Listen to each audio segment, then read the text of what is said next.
This is the Puck Junk Podcast. Hello and welcome to the Puck Junk Hockey Podcast. I'm Sal Barry, and with me today is Mikey Singer. He is the president of MChem, and he is the promoter of the Sport Card Expo. You might remember Mikey as being a presence at the last few virtual Sport Card Expos that were held during the pandemic, and he's been so kind to join us today to talk about the upcoming Sport Card Expo in Toronto in November. Mikey, hello, and thanks for joining us. Hey Sal, great to be here. Thanks for having me. Great to see you again. We worked so hard and so much over the pandemic on those virtual expos. So awesome to jump on the podcast with you.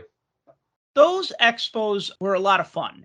You know, I was there to plug my podcast and try to sell a few shirts, but really people just would come into my booth and we would just talk. I know that wasn't necessarily the goal of it. The goal was for people to sell things and make money, but of course with shipping things and especially shipping things over the border, it's frustrating both ways, even more so to ship to Canada. But you know, at one time I'd have like 12 or 14 people, just a bunch of talking heads, and we'd all be talking hockey cards. And I mean, and people will come up to me at shows. I do the national conventions in the United States, and people will be like, dude, I still remember that virtual expo, and we were just talking for like an hour. It was cool. So yeah, people have good memories of those shows. Yeah, and to your point, that was one of the really cool aspects of the event, and one of the great things is you saw a lot of that, especially with the content creators. So usually at some of these shows, the people who get the most attention on an in-person show might be,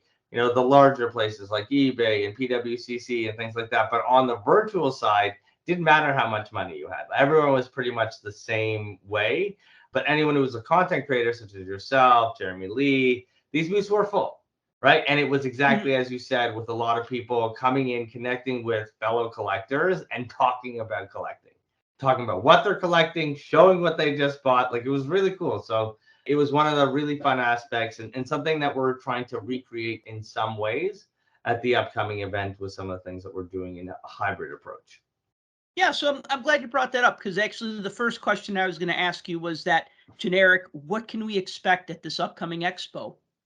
So the show is going to be larger than it's ever been. It's growing to, I think it's 140,000 square feet, 150,000 square feet, which is larger than the show has ever been. We're expecting more attendees than we've ever had. The show happens twice a year. This is the time of year that it happens around the Hockey Hall of Fame induction. So we're going to have not only larger space, we're going to have a higher caliber of guests. So I'm not sure if you've had an opportunity to check out our guest list, but there's some amazing players who are coming in.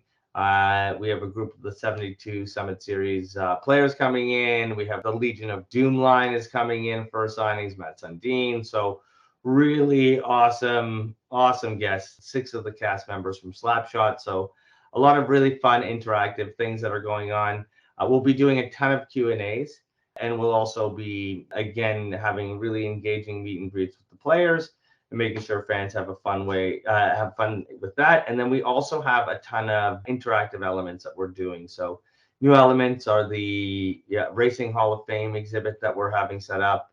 We're having a table hockey tournament inside the show where fans will be able to play it. And this is pro players from across the world who compete at this at a national level coming in and playing at the show. And then grading is going to be a big part of this event. So there's basically a grading section with all the major players in the industry within there, including the newest player to enter the space, which is Tag, which is very exciting with their AI technology. So people will be able to view that and submit. But we also have BGS there. We have PSA there, KSA, Mint. All of them will be set up accepting submissions in the area. So again, just that has become such a big part of the show. And then a ton of new vendors. Obviously, new people entering the space in the hobby in that way, in terms of just collectors coming to set up their tables, but also new companies like Center Stage and things like that who have launched apps to really cater to the hobby. So you're seeing a transition where it just used to be table on table of everyone having cards to a mixed bag of apps that are serving the hobby and the hobbyist. And obviously grading has become a much larger part of it. And then the interactive elements that I was talking to you about. And Steve, the owner of the show, and you'll hear me refer to him a lot, has put a lot into the stage content and that meet and greet area to really make it a top level experience. So what was this you said about some sort of tournament or playing or something? Yeah, so there's a table hockey tournament that will be happening. Professional table hockey players will be coming in. We'll be doing some high level games or exhibition games with them. And so, fans will be able to get to use these pro level tabletop hockey games. And it's, again, just another interactive element that's being added to the show. So one of the things that we want to do is, make it as fun for families to attend and new hobbyists as anything else. And so you say professional models, so I assume these must be Stigas then. Your knowledge is probably better than mine. I'll have to look at it. Steve knows better than I do. My job is just to get it mapped out and make sure people are knowing about it and getting over to it. But yes, I would imagine No there's worries. Stigas as well. I remember playing on one of the old Coleco ones with the flat metal players. Yeah, I know exactly what you're talking about. Yeah, it's come a long way. We actually had some a couple years back at the show. These ones, again, are going to be really high quality pieces. I'm excited to see them on the floor, and anytime we have interactive elements. And even that Racing Hall of Fame with F1 being so hot in the hobby, we thought it was a great idea to add this piece, and there's going to be, race-worn suits, race-worn helmets. We're going to have a couple different drivers stop in. So again, just adding more and more elements to the show to make it as interesting as possible for each of the hobbyists. Wow, that's a lot of new stuff. I think the table hockey aspect is exciting. And, although I'm not a fan of racing, I mean, of course, I'm aware of how popular F1 has become over the last couple of years. So the fact that the expo is like, you know what, we're a hockey show, but we also incorporate all this other cool stuff that's popular, like the F1. And of course, there are baseball players there as well. And a lot of times I know that you'd have like guests who are like, pro wrestlers. And let's talk some more about those autograph guests, because I just took a look at the page, and I swear every time I look at the page of autograph guests in anticipation, I'm going to be going to the show for the first time in my life. I've been talking about this for years, wanting to go. I've wanted to go to this show, gosh, probably since I got really back into hockey card collecting in 2006, like when I really plunged back into it, like head first. And this has always just seemed so far away. And so like, oh, I'd have to travel, and I'd have to get a hotel and whatever. And when you don't have two nickels to rub together, it's hard to make that sort of thing happen. But like, eventually you get to a point where you could do it. So every time I look at the autograph guest page, there's like 10 more people at it, or maybe 5 more people, but it's grown from just like 5 or 6 people. And I go, maybe I'll get his autograph, to, like you said, you got 6 guys coming from Slapshot. That's crazy, because I mean, we'd expect, of course, the gentleman who played the Hanson brothers, but I mean, you got Alan Nichols, you got Jerry Hauser, you got the guy who played Hammerhand, you got Guido Tennessee. So that's pretty cool, because I don't see these guys do autographs too often. No, that's right. And it's a killer lineup of guests. It really is. And if you look at Matt Sundin, who's basically a hockey god here, he'll be coming in for the second time in the show's history. And at $99, it's really reasonable to get his autograph. I expect that to be absolutely jammed. So again, it's a really good opportunity to meet some awesome players, right? So whether it's Paul Henderson, Phil Esposito, Yvonne Convoyer, like Teemu Solani is going to be there, right? The talent that's going to be on site, the amount of Hall of Famers that are going to be on site is larger than we've ever had. We really do pride ourselves on probably being one of the best, if not the best, in terms of our meet and greet space and our content that we do on stage. We really put a focus on how good the stage looks, how good the content is on it, and how great the experience is for our fans when they come for those meet and greets with the players. So the meet and greets, that's kind of like when they get their photos with them, or is this something different? This is the autos and photos. They'll get to meet them, and not every player does photos, but Okay. a lot of them will, and those will be available online again for purchase for some of them. For example, we're going to have photo opportunities with the Casa Slapshot, photo opportunities with Ricky Henderson, photo opportunities with the Legion of Doom lines, photo opportunities with the 72 Summit Series. So there's packages and things like that for them to really get even closer with the players and the fans. So it is a neat experience. And we've tried some cool stuff in the past. We had Joe Montana come in one year and we set up a nice little strip of turf, and we had people pay to basically, he threw them the football, they would catch it as their own touchdown celebration, and then he would sign it for them. So little things like that to make it as interesting as possible.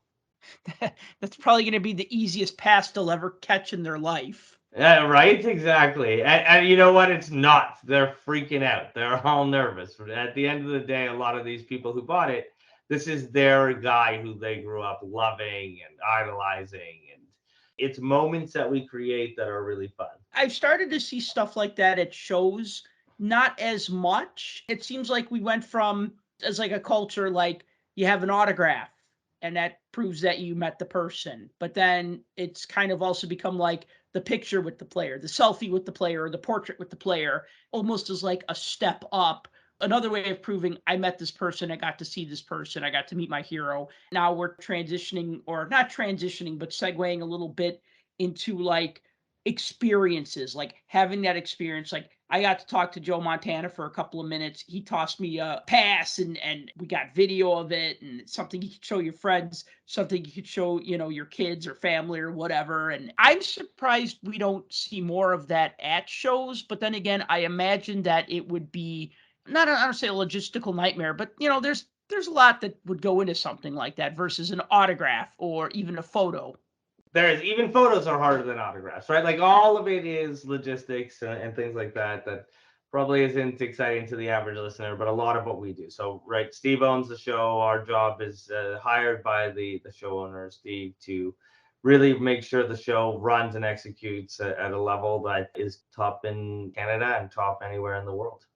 You mentioned before main stage panels and stuff like that. Could you talk about some of those that you got in mind or that you're planning? So we have a Thursday night VIP night where we have, a few of our attendees come in who purchase the VIP package. They get to get in early, obviously meet with the dealers and have that first crack at cards, and people really enjoy that fact. We're doing special content for them. So, for example, we've got a night talking about the hobby with Jeff Wilson from Sports Card Investor, DJ Ski, Nicholas from the eBay Canada side, who's the director of the Sport Card area, and a couple more people on that panel, again, talking about the hobby. We have a lot more hobby-centric panels as well. On Friday, we have a panel on content creators, and that's with Jeremy Lee from Sports Card Live, Aaron Nowak from Slabstock, and Chasing Cardboard. I don't know if you've watched that YouTube show. Really cool content creator, Ty, who's hit the scene pretty hard over the last year, I would say, and created a really good amount of viewers and followers and subscribers. So we're going to be talking about hobby content, and also Jeff Wilson's going to be on there as well. So again, really high level sport card content creators and talking about that and really working through that. And then on Saturday, we've got our hockey centric hobby talk, which will be featuring yourself. And then what's that? Is this an announcement? Is this an announcement? Yes, you are going to be featured finally in person on one of our panels talking about hockey cards and hockey card collecting. We have a fellow American hockey collector who's coming up to be on that panel with you, Hockey Gong Show podcast. So they'll be on there with you, as well as Coach Co from Canada, who's a big hockey collector as well. So you guys will be up there talking about the hockey hobby as well. It'll be 45 minutes of you basically doing a fun podcast and enjoying each other live. So there'll be another American. That's good. That takes pressure off of me. I'm not representing all of America. I'm just co-representing. Exactly. There's a couple Americans, couple Canadians, and I thought that was neat. Like, it just shows you that it does cross the border, the hockey, obviously in the northern states more than the south. But yeah, the hockey definitely has a reach across the border. You had mentioned that the Sport Card Show was a hockey show. It is, it is probably the best hockey collecting show in North America, but it's so much more. There's a ton of baseball, ton of basketball, a little bit of football, but definitely the best hockey collections that you'll find anywhere in the world. That's why I'm excited to finally be coming to this. And I'm really excited that I can get to be a panelist, especially like live on stage in front of people. And this is something I'll talk more about at the expo. But being a hockey collector in the United States sometimes was a lot of work. It was work. I mean, I'll save this story for the show. Just trying to track down a Tony Esposito rookie card. May he rest in peace. But I really wanted a Tony Esposito rookie card in 1990. And I could not find one in Chicago because it was an OPC card. And it was over 20 years old. And yeah, I mean, you really had to put in work if you wanted hockey cards back then. And then they got a little easier to collect as time went on, and then they got harder to collect again. So it's like, I don't want to say it's not like collecting baseball, but I mean, you could like fall out of your house and find baseball memorabilia. Hockey, you had to work for. 100%. And it was similar like here for other sports, right? Baseball was always easy because we had the Jays, but like finding basketball as a kid was not the easiest. Even now, it was tougher. And over the last 5 years, when I struck out on my own and started this company, Steve, the owner of the Sport Card Expo, was my first client. And when I first went to the show, it was 6 years ago now almost, I had looked around and there was very little basketball at the show. Which is a huge difference from where we are today. And that's just the proliferation of the sport and the Raptors winning the championship, and all of that plays well for Toronto collectors getting into that sport. So we'll have a live stream Q&A on Friday and a live stream Q&A on Saturday. So we'll have a one every single day. Gotcha. One everything. So we'll have everything that we're doing, inside the show. So Steve had created a native application for the event that we had launched just before the pandemic and really didn't get to utilize because everything went virtual, and we just ended up using the Hopin platform, which we still enjoy and still use. Huge fan of it. But we have a native app that we're going to be streaming into. And what we'll be doing with that is we'll put content in. Dealers will have an opportunity to connect with attendees in advance. So you're going to see in the next little bit a lot more communication around that, a lot more talk, a lot more push trying to get people to download. Our goal is to get about 6,000 to 7,000 new downloads of the app and people, active users engaging with it. So again, it becomes a year-long community. We already do 2 shows a year just in Toronto. We're up to more shows across North America that we're running. So, using that app to connect people and have the community grow, as we just talked about. One of the best parts about the virtual was people connecting and having that conversation and talking about the hobby. So that's what we would like to recreate, and again, have that as an ongoing, continually evolving and growing space. So now there's a Sports Card Expo in Edmonton, or there was one earlier this year, correct? Mm-hmm. And then there's 2 in Toronto, so you're up to 3 now. Obviously, it must have been the time to go to 3 shows. Usually there's a fall show and a spring show. So this time it kind of threw me for a loop that there's a fall and a spring, but the spring show was actually in June, and then there was like an Edmonton show kind of like before. It was more like in the traditional sense of spring. So, I mean, obviously the market was ripe. I was a little surprised, though, because it seemed kind of ambitious, like virtual expos for like 2 years and then a fall expo. And it's like, all right, let's just do a whole brand new one, like right away, and not like, well, do we wait and see if maybe this cools off by January, or do we just double down and say, screw it, let's throw another show out there? And that's what you guys did. Yeah, and I think what the writing was on the wall that there was an appetite. We had been speaking to vendors. There was a show that was there previously, and look, Steve's a shrewd businessman. He's smart. He knew what he was doing. He went out there. There was a very successful event, great turnout, both inside of the vendors having great booths and also in terms of the attendee turnout. It was an excellent show. We had a great Saturday, Sunday rather. We had a really, really great show. A lot of work to prepare it and flip it around.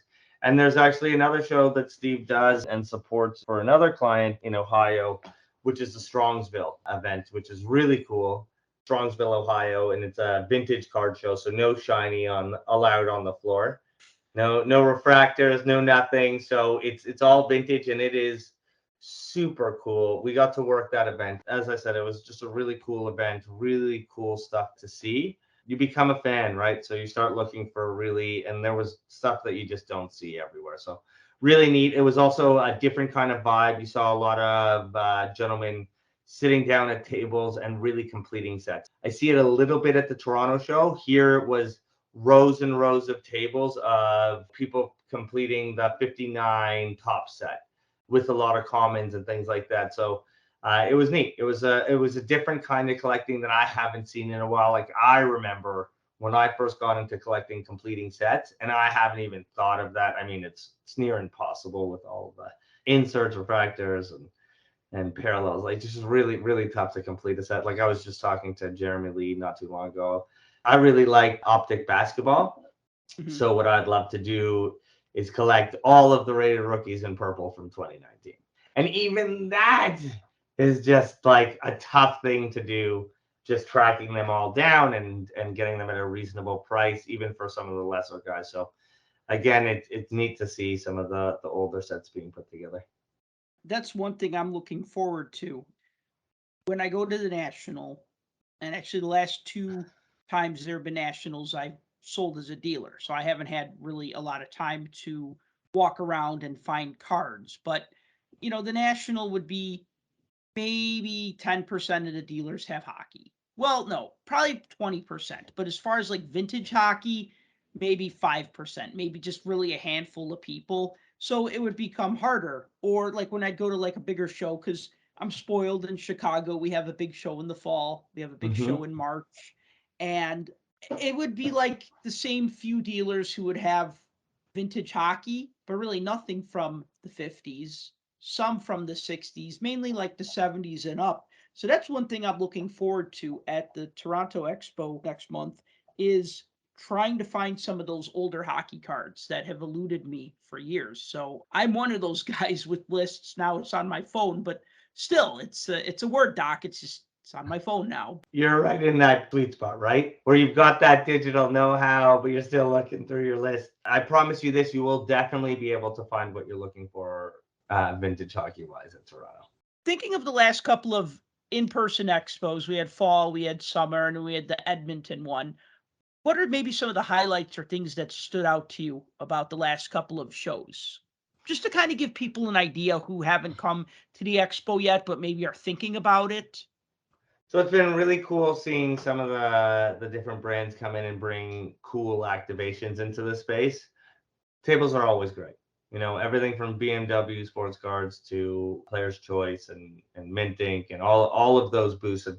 But like new additions like Mint Ink that I just mentioned are really cool. They're doing live streaming and breaking inside the show and setting up a really cool lounge and great experience. So seeing that come in, eBay coming in a much larger way. So prior to the pandemic, they were a part of the show. Now they're the title sponsor. So eBay has come in a large way. They're doing a lot of fun. They're handing out cards to kids and letting them open packs on site. And they're doing the kids breaks. And they're really doing a lot more to engage the average hobbyist and making it a lot more fun by doing so. So that was really cool. It was great to see the faces of the people as they came back in, a lot of smiling faces. And more than ever, I'm seeing families come in. So like a lot of dads and moms and dads and kids and a lot more of that come in. So we're seeing that turnover of parents sharing with the next generation of hobbies, their interest.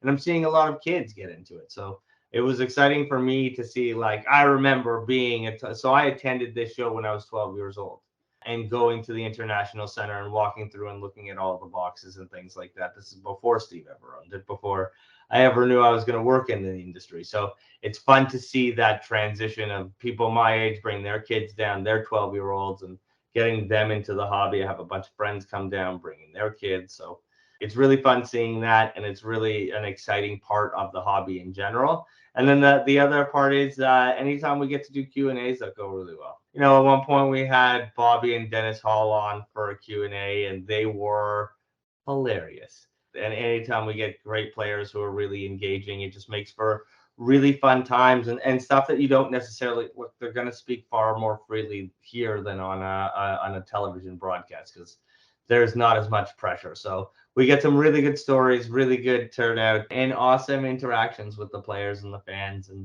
And yeah, just excited to see more of that and the continued growth of the show. Do you know if there's going to be any player discussions or panels at this show, or that's still TBA?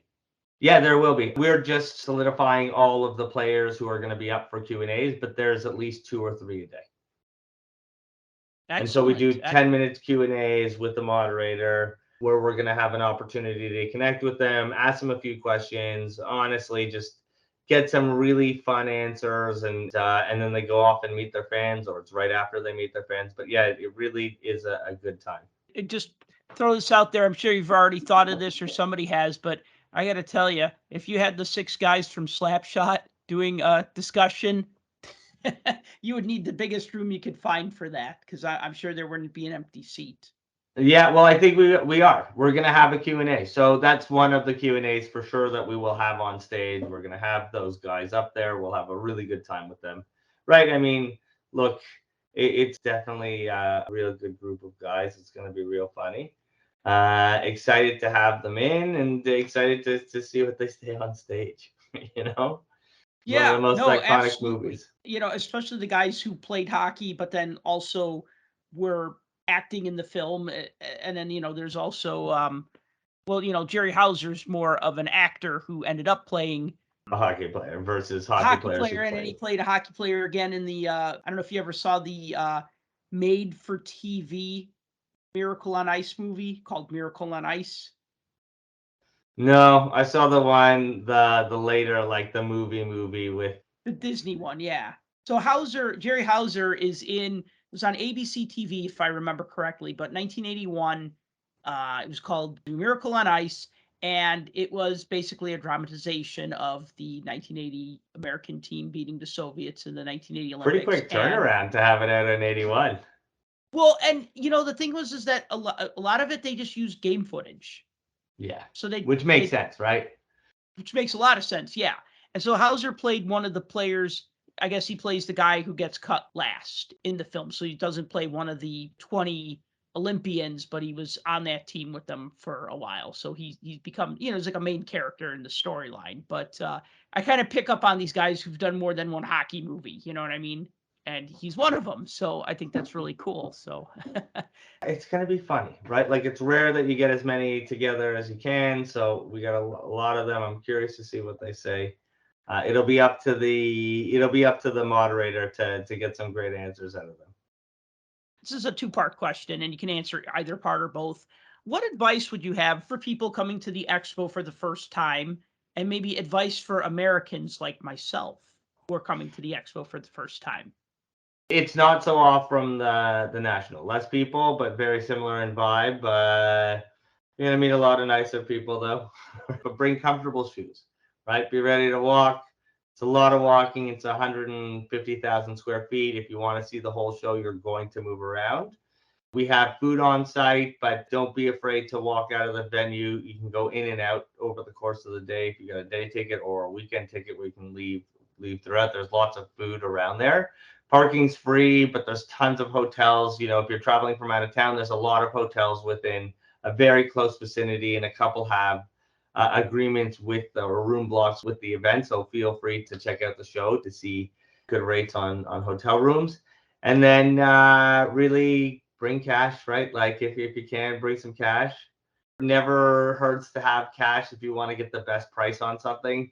Yeah, PayPal and everything is good, and definitely have those forms of payment, especially for some of the bigger ones. But if you're looking to get a deal, dealers will always generally give you a better deal on cash than they will on electronic sales. And know your stuff, right? Whether you're coming to sell or buy, look up comps. If you're coming to buy a specific card, look up the last 6 comps of sales going in so that you know the price that you really want to get at. And then conversely, if you're looking to sell, go in knowing your comps and don't expect to get top retail price. Because at the end of the day, if you're looking to sell to a dealer, come in with the understanding that they have overhead of storage, storefronts, listing, time, sweat equity, all of that goes into it. Make sure you're coming in with that attitude that you're not going to get top comp on it recently. Right, exactly. Yeah, I mean, sometimes when I'm at a show and people will say, "Oh, this card sells for 80, I'll sell it to you for 75." Like when I'm a dealer, and I'm like, "No, it doesn't work that way." I say, because then the next guy is going to say, "I'll give you 75 for it." Exactly. And also they're not factoring in the time, your investment in the card. So you've got to buy the card. You don't know how long you're going to hold it for. Maybe it's a quick flip, maybe it's not. So that's opportunity cost. So that $75 can't go to any other cards. And then you're assuming the risk, right? So player goes up or down, the prices go up or down. So there's got to be some wiggle room on the back end. And then you have your time and equity that goes into working the booth, paying for the booth, which they didn't pay to come into, they've just walked into. And then also your time in terms of listing it and waiting for it to sell. So all of these factors have to be going in when you're going to sell a card to a dealer. Well, that's good advice for people selling cards to dealers, and hopefully some of them will take that advice, because some can use it sometimes. Let me ask this. Are there any plans to do any sort of trade night or something? Yeah. Oh, there's a trade night. So on Saturday night, we have a trade night sponsored by Mint Inc. It's going to happen just off the show floor. So it's not even outside a hotel. So people will be able to walk right into the trade night as soon as the show ends on the Saturday. Very cool. And I know you mentioned Aaron from Slab Stocks. I met Aaron a couple of years back at the 2019 National Convention. He and another guy named Mark Petrie, Trees Collectibles, who specializes in hockey, and myself, the three of us worked together to make a hockey trade night at the National in 2019. And it was funny because these two guys, just on social media, they're like, "We're doing a hockey trade night." And I messaged them and I said, "I'd like to be involved." And they're like, "Okay." I got to know those guys really well. It was such a unique thing because there was already a trade night at the National, but we Mm-hmm. branded this as a hockey trade night. And put it to this way. Again, remember, this is Chicago. This is 2019. So this is pre Sports Card Boom 2.0. And you only have about 10% hockey collectors at this show. So the people who came to our trade night, a lot of them were Canadian, but I'll still have people walk up to me and say, "I remember you. You did that trade night back in 2019." And I'm like, "You remember me from that?" Okay. But those are a lot of fun. Actually, there's a very old school feeling to it because it's called trade night. So the encouragement is to actually trade the trading cards. Trade nights are just such a beautiful thing, and it's great to see that the expo is embracing the idea of trading cards, trading the trading cards, and, Yeah. and giving people a space to do it too.